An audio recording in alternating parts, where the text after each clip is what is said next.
Want to first thank everybody for coming. Obviously, a historic day for our athletics program.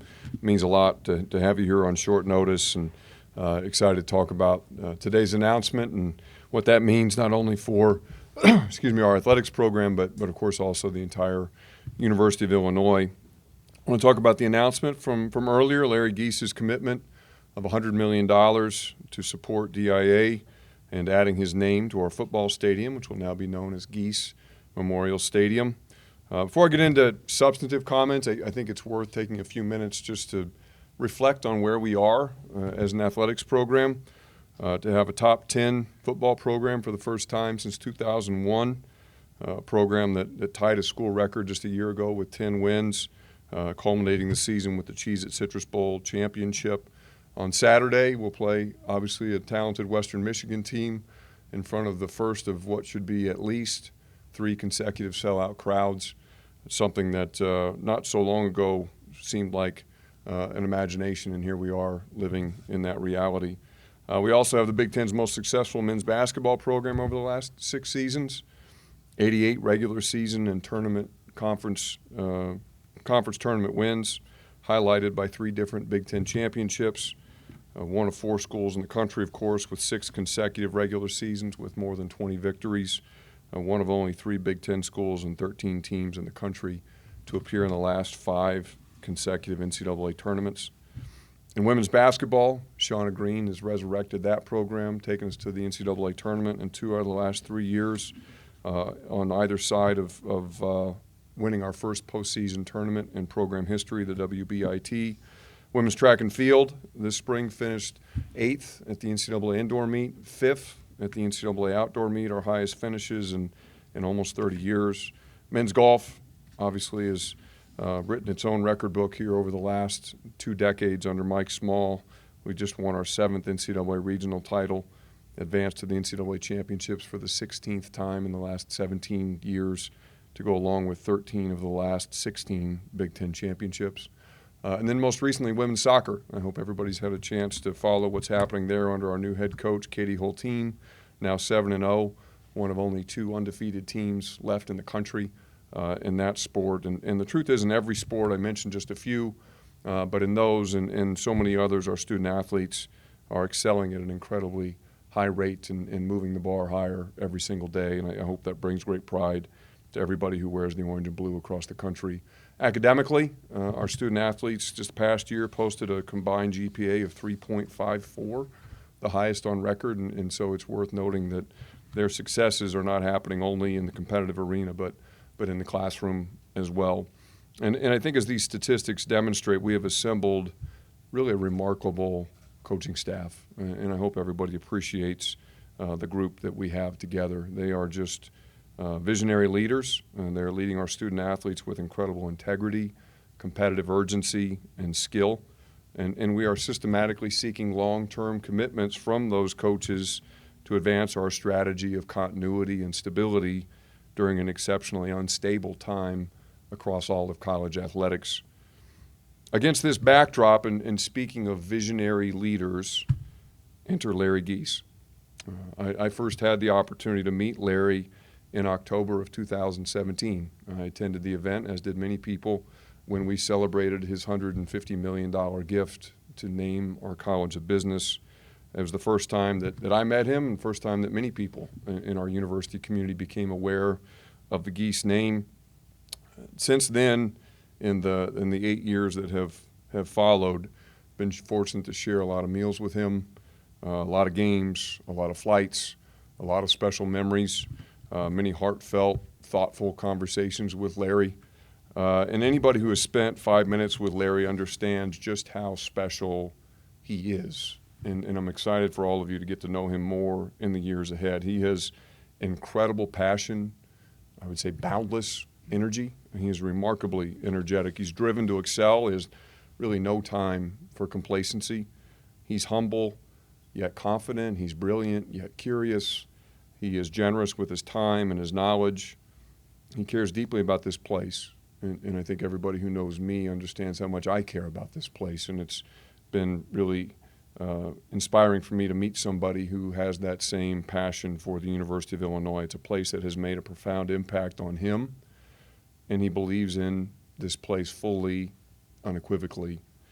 He is generous to a fault, not only with his financial resources, but with his time.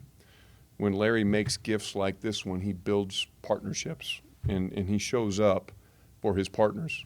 Just a quick story, last week I had the opportunity to attend a class over at the Gies College of Business that Larry was teaching, which he does every fall. He's down here on Thursday evenings teaching undergraduate students the basics of business. And so not only does he invest his dollars, but he invests himself, and he truly believes in helping organizations build towards greater aspiration.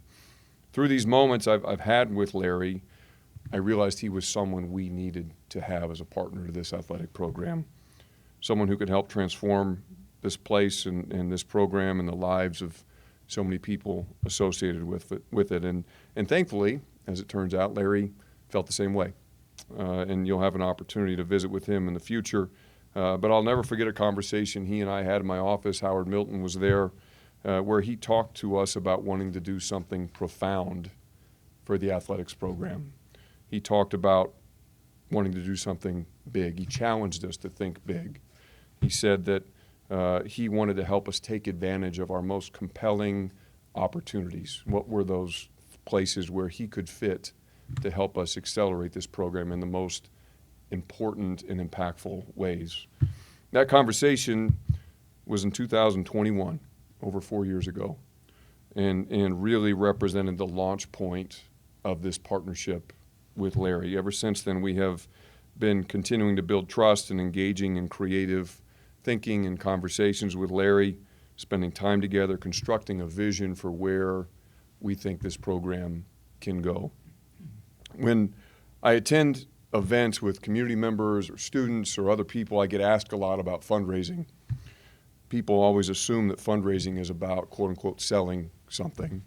And what I try and tell them is that effective fundraising isn't about selling, it's a lot about listening. And so we've been fortunate over these last years to have the opportunity to listen very intently to Larry. And we've learned a lot about him through that process. We've learned that Larry's father, Larry Gies Sr., enlisted in the United States Army during the time of the Vietnam War. Larry has incredible affection for his dad, and he has great respect for our men and women in uniform. He's from a small town, not far from where Coach Bielema and Coach Green were raised, up in the northwest part of the state, Mendota, Illinois. We learned that one of his earliest Illinois memories was coming here to an Illinois football game with his father. We learned that Larry has incredible affinity for this football program, and he understands the impact of success in Illinois football, not only on Illinois athletics, but more importantly to him and to me, candidly, of the impact that success in football can have on the entire University of Illinois. He is a true believer in the front porch philosophy of athletics at this level and of what it can mean for the elevation of the entire institution. We learned from Larry in our conversations that he wanted to do something transformative. He wouldn't tell us a number. We asked him, but he said, "You won't know if you don't ask." And so we put together all the information we'd gathered from those listening sessions, and we arrived at one conclusion. We needed to ask, and we needed it to be about the stadium. We thought if we did that, he might just say yes. So talk a little bit about the stadium.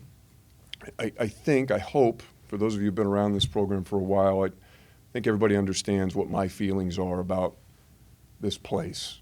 It's highly, highly personal for me. It's a place that obviously I have incredible memories from both my time as a player and more recently now as the athletic director. Incredible memories, times with my teammates, with our student athletes, with coaches, with colleagues, with fans, with my family. This is one of the most majestic, important buildings in our state. It represents so much of what this university and the people of this state are about. It represents sacrifice. It represents honor and loyalty and service. It represents humility and excellence. And it was imperative to me that we protect and preserve this stadium, its mission, its history, its tradition. That, I think, is one of the biggest, most important responsibilities that I have as the athletic director here.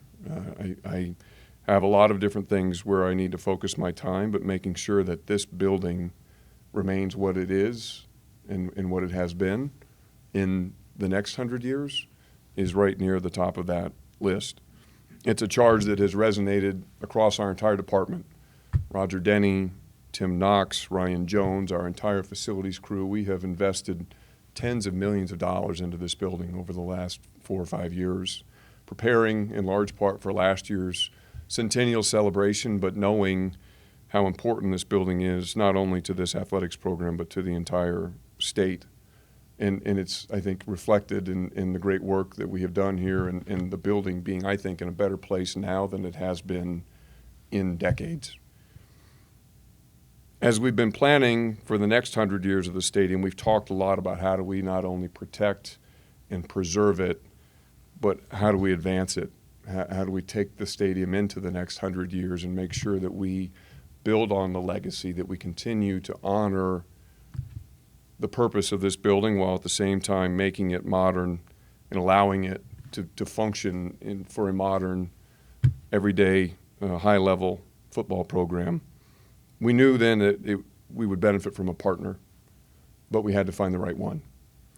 And so as we started the conversation with Larry, we knew we had someone who would share our appreciation for the building, our commitment to its continued mission and longevity, someone who understood that the Memorial Stadium name is untouchable, that anything we would do from a recognition standpoint would not be a replacement, but an addition. Someone who cares deeply about this university and its future success, someone who has a connection to the armed services and is interested in continuing to honor the memory of our men and women in uniform. Again, all those arrows pointed back to Larry Gies. Our team, led by Howard, Bobby Busboom, has been a big part of this project. We had a very memorable meeting with Larry. We talked about the stadium. We talked about the history and the legacy. We talked about the opportunity to bring his history and legacy in line with that of this stadium. We had actually prepared a special story of the stadium book. A lot of you are familiar with that book. We talked with him about writing his own chapter in that story of the stadium that goes all the way back to that important meeting up at Kinney Gym when the student stepped forward and said, "I will give, sir." This was a chance for somebody else to step forward in a very meaningful way and make a commitment to the longevity and continued relevance of this building for future generations. You know, he didn't say yes on the spot, but it started yet another conversation. It allowed us to continue to exchange ideas, to ask questions, to consider a shared future. And now, here we are. It's a gift, a transformational gift that will honor our veterans, elevate our program, and ultimately uplift our entire university. We will have an event on Friday, a public event that I don't think we've talked about yet.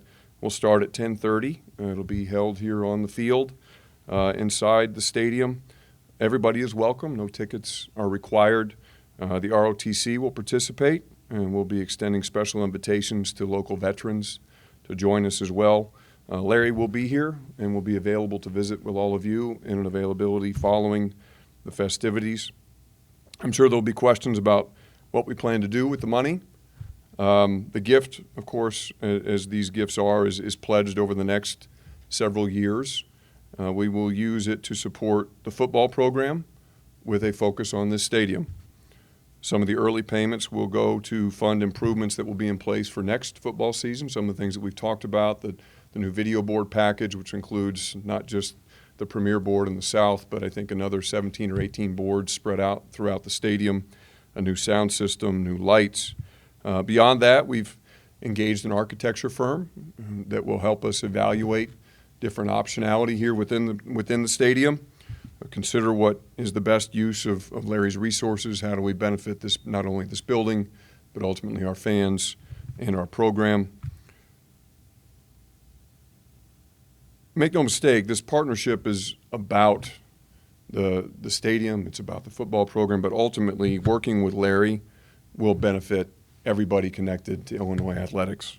As I mentioned earlier, when he gives a gift like this, he gives of himself. And even though maybe you all haven't seen him as prominently, he has been very involved in our program now for a number of years behind the scenes. He's very present for not only our football team, but many of our sports. And I'm excited for him to have the chance to spend more time on our campus, to be around our student athletes from all of our programs, to have a chance to interact with our coaching staff and other members of our administrative staff as well. To wrap it up and then open it up for your questions, I want to thank so many different people. As you hopefully you've started to see,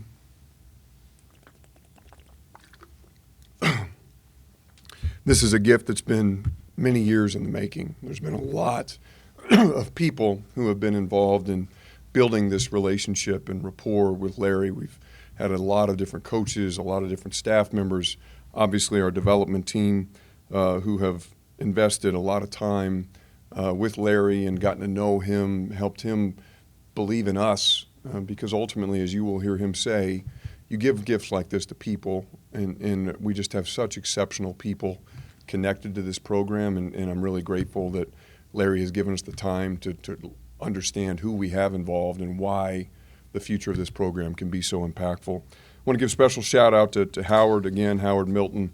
This is a career-defining gift for somebody who works in philanthropy, and for Larry to lead, or for Howard to lead us through to a gift like this one is really an incredible achievement for him, a remarkable accomplishment. Also want to shout out Bobby Busboom. Bobby has grown to be one of our primary relationship managers with Larry, talks to him almost every day about different elements connected to the program and ultimately his support. And we wouldn't be here without either of them and the great work that they've done in maintaining that relationship and building that trust that ultimately has led us to this point. So let me stop and take a drink of water and answer whatever questions you guys might have. What you're earmarking it for with football, but just in general, what does a donation of this caliber mean for your overall athletics at this time when expenditures are so high? I think in terms of a gift like this, there are different ways to measure its impact. There's obviously the financial impact of the gift, and there are a lot of new opportunities in college athletics, a lot of places where our expenses are growing, a lot of chances where for us to make strategic investment to ultimately advance our success. Of course, a gift like this is going to have an impact on our opportunity to do those things and take full advantage.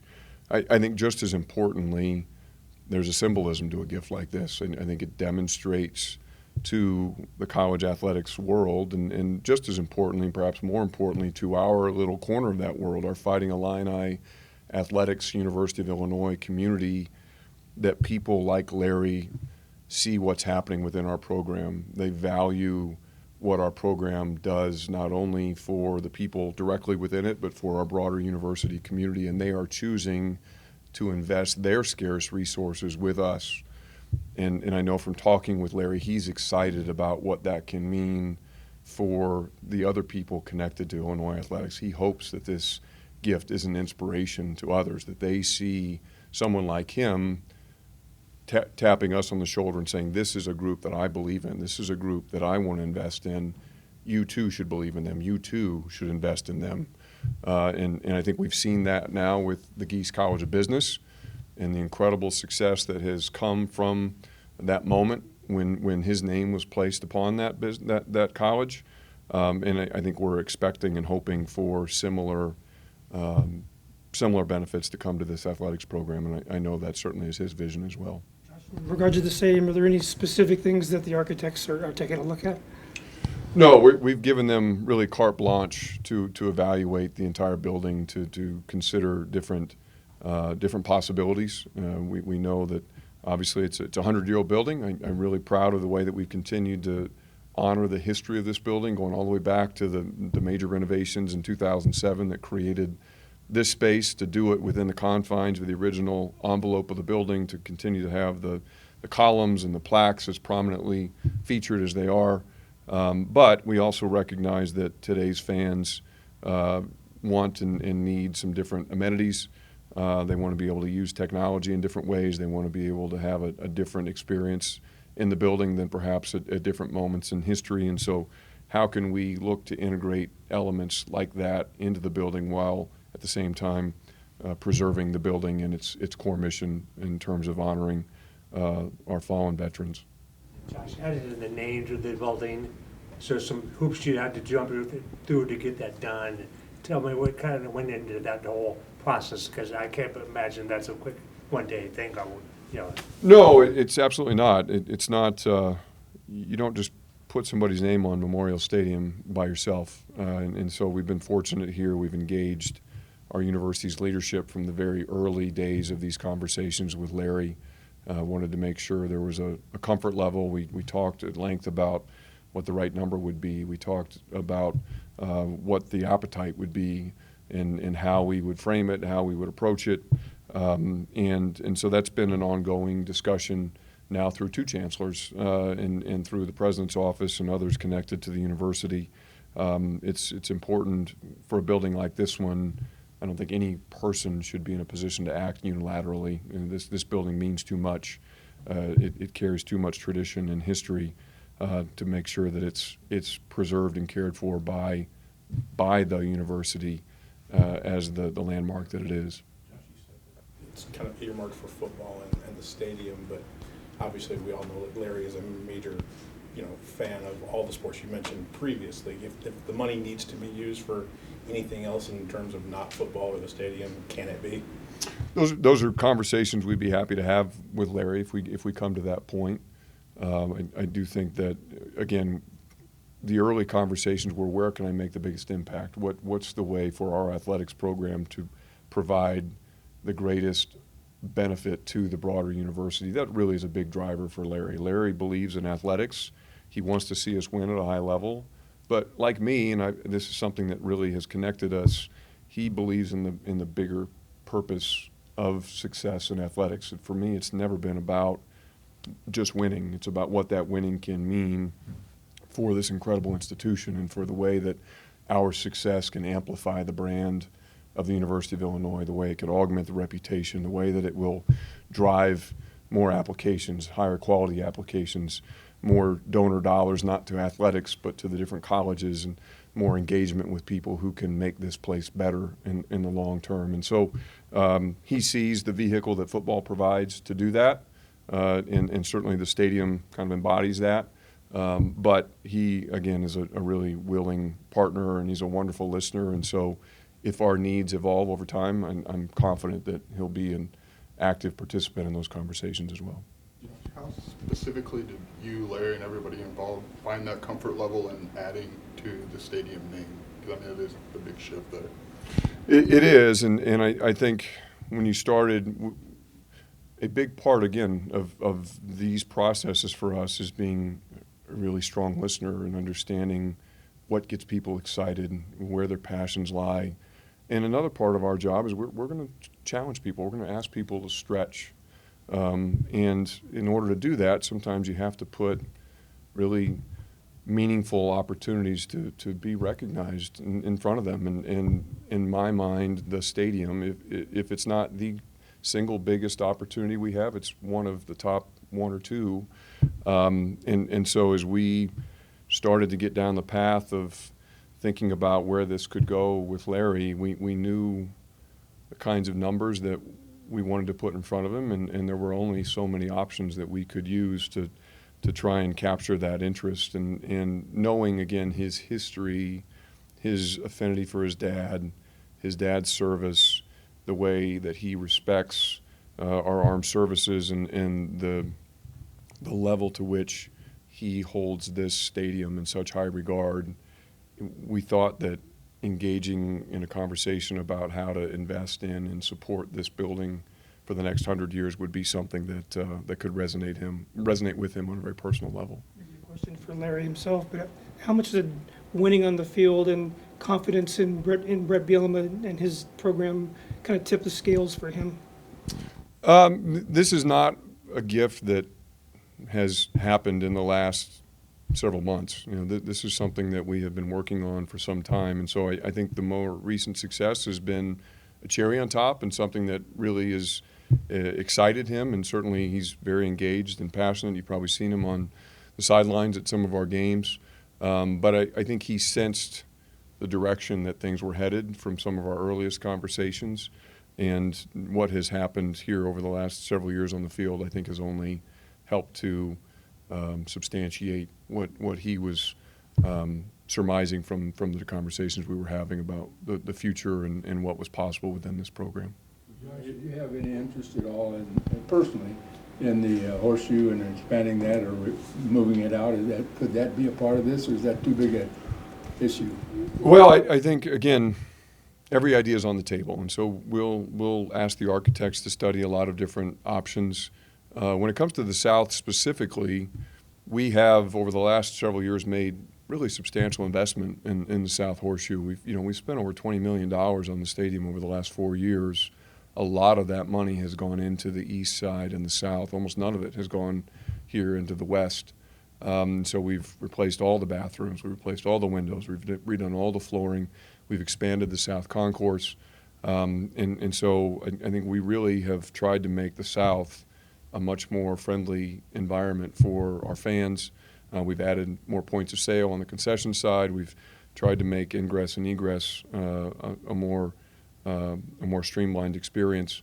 We do have, over the next year or two, an additional almost $4 million allocated for continued improvements to the south view of the stadium. So we'll be taking out all the fencing along Kirby Avenue on the south border of the stadium. We'll be changing the way those two parking lots work on the southeast and the southwest corners, making those more green space, opening those up and making them more friendly for our fans on game day. We'll be redoing the south tunnel. So we have a lot of projects tied to the south, but we'll see ultimately if we do some sort of dramatic renovation in the south is a question that's still to be determined. Did Larry express any particular desires for how he'd like to maybe see his gift used for football or the stadium in particular? No, one of the great things about Larry, and he did this with the Gies College of Business, and my sense is that he intends to do the same thing with us, is he invests in people, and he has built a high level of trust, for better or for worse, with me, with Howard, with Bobby, with Coach Bielema. He has great confidence in where things are headed, and so he's given us a lot of discretion to determine for ourselves the best way to utilize these resources. Certainly, because he's been so involved, we will consult with him and get his input, but he's given no indication of an expectation of having a final vote or say in those decisions. But we'll certainly get his feedback, but there's been no upfront indications of, hey, this is what I want. He wants to be helpful and supportive, which is another of the really incredible qualities about Larry. Josh, what have Coach Bielema's involvement been like in these discussions, and just what was his reaction to this investment? Coach and Larry have built an incredible friendship. They have really connected on a great level, and again, Larry's been around our program a lot over the last several years. He's accompanied us on several road trips. He's on the sidelines at games. He's attended some meetings and been around our players. Again, when Larry creates a partnership, he pours himself into it, which is just something that is really special about him. And so he's on a first-name basis with some of our players. He's talking to some of our student athletes about their futures and their careers. In some cases, he's even hired some of our student athletes to be interns with Madison Industries, his company. And so he's been very involved with football. He's got a great relationship with Coach.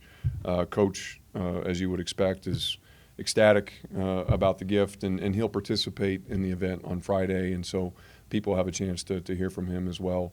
And I know everybody here is we'll also both be on the radio show, his radio show tomorrow night, and then he'll have his post-practice availability on Thursday to answer some questions on this too. Jeff, would Larry's gift also be allowed for like rev share payments for current and future athletes for the football program? Is that on the table? The money is not restricted within use of for football or the stadium, and so Larry trusts us to use those dollars as we think is most appropriate. Our intent is to invest most of that into this building and preserving Memorial Stadium, but we'll continue to monitor and as we go, if those needs change, then we'll engage him in those conversations. But sitting here today, that's not the intent. Just asking for that staggering amount. What is that like? How did you guys come to that figure and put that on the table with him? It's a process. We did a lot of benchmarking. We looked at what some similar gifts to name other stadiums had been. Probably the best example that we found was Booth Memorial Stadium at Kansas. That was a $50 million gift to name that stadium. Mr. Booth more recently came back with another $300 million gift, but the $50 million was the initial gift to name the facility. And I think there's a corollary there. And so we're hopeful that Larry again will be a great partner, and Larry's a young man. He's not even 60 years old. There's a lot of success in his future, and so there were a lot of conversations about what we'd seen happen at some other schools, and what we thought was possible with his investment. And what we learned early from our conversations with Larry was, again, the money obviously is important. He wants to make the biggest impact. And so as long as he felt like he had a chance to make an impact, then he was going to step forward with the dollars. And that became apparent through our conversations. If we were able to put a compelling vision in front of him of how he could be as impactful as possible, we felt like the money would follow. And again, to Larry's credit, that's the way he's always operated, at least in my interactions with him. And as soon as he understood what was possible here in terms of this building, Illinois football, and ultimately what those things could mean for the broader university, he was all in, and we're really grateful. Your I think 2018-2019 season total athletic budget, according to USA Today, was $91 million.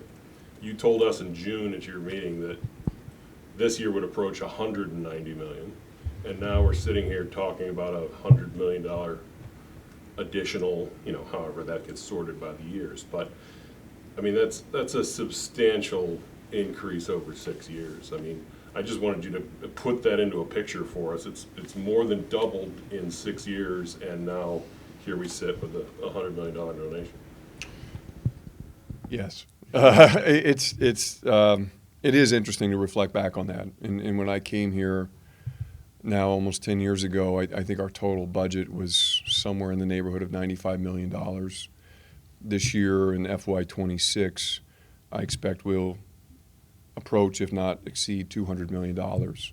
So to see that growth rate has been pretty breathtaking. And obviously a lot of that is attributed to some of the things that are happening at the conference level and some of the media deals and the expansion of the CFP. And there are a lot of things that happen that we're not a direct participant in per se, but we're also seeing the largest increase in college football in our average attendance. We're seeing 3 sellouts for the first time in however many years. We're seeing an incredible uptick in the interest for not only this football program, but now a basketball program that operates at nearly 100% capacity, and donors and fans who are stepping forward in a way that we've never seen in this program's history. And I think that's a credit to everybody.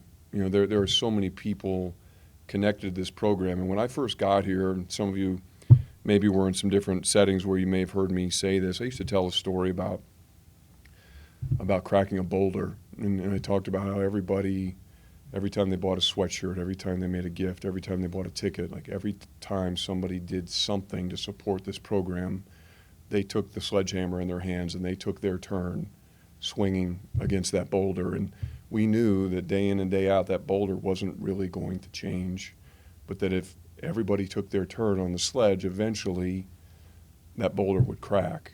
And here we stand all these years later, and the boulder's shattered. And I just hope everybody feels incredible ownership of not only where we are, but where we've been. And because I think it's all part of our story. And, you know, you can't appreciate where you stand today if you don't realize where you started. And so every person has been such an important part of getting us where we are today. And I think sometimes people hear $100 million gift, a $20 million gift, $1 million gift, and they wonder if them buying season tickets really makes a difference. You know, they wonder if, well, yeah, if I give my payroll deduction every month of $100, does that really make a difference? The answer is yes, unequivocally yes. You know, every person in every way that they engage in this program makes a difference. And we've said for years, one of the things that we have as a university is we have numbers.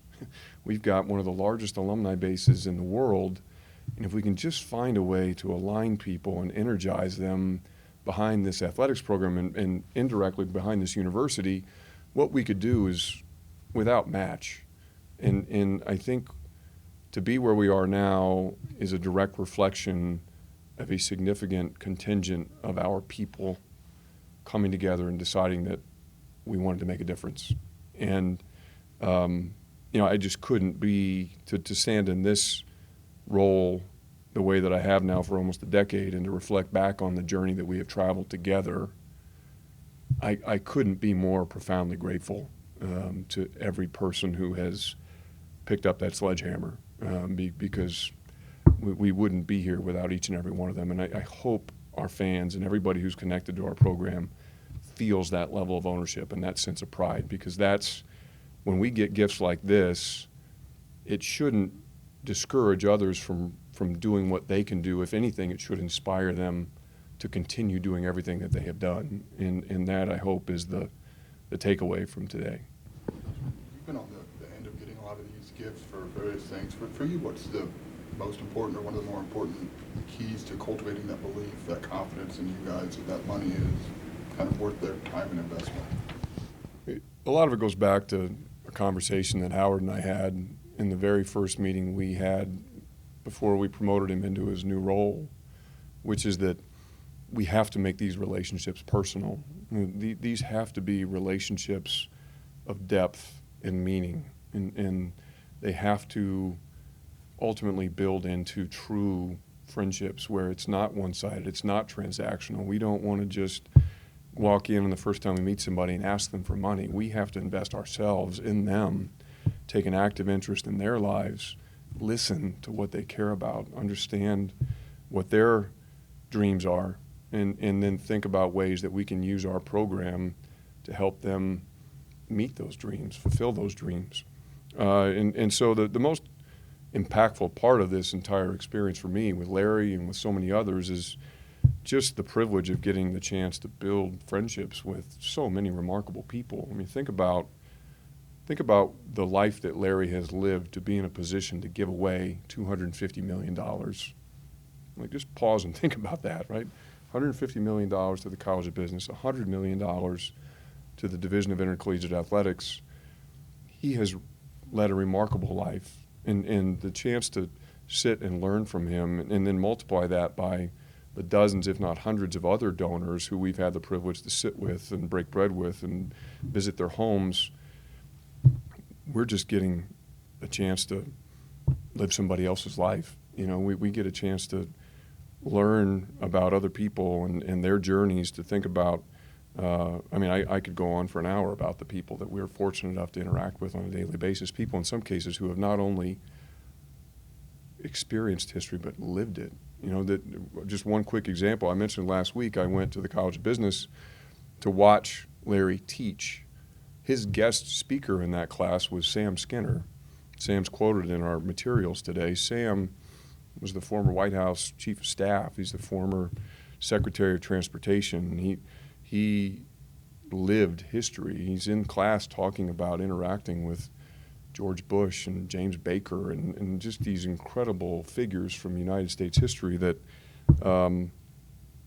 he's one of my closest friends that we've built, through these experiences. And so it's just it's really a privilege to be able to learn about these people and develop relationships that have true depth and personality to them.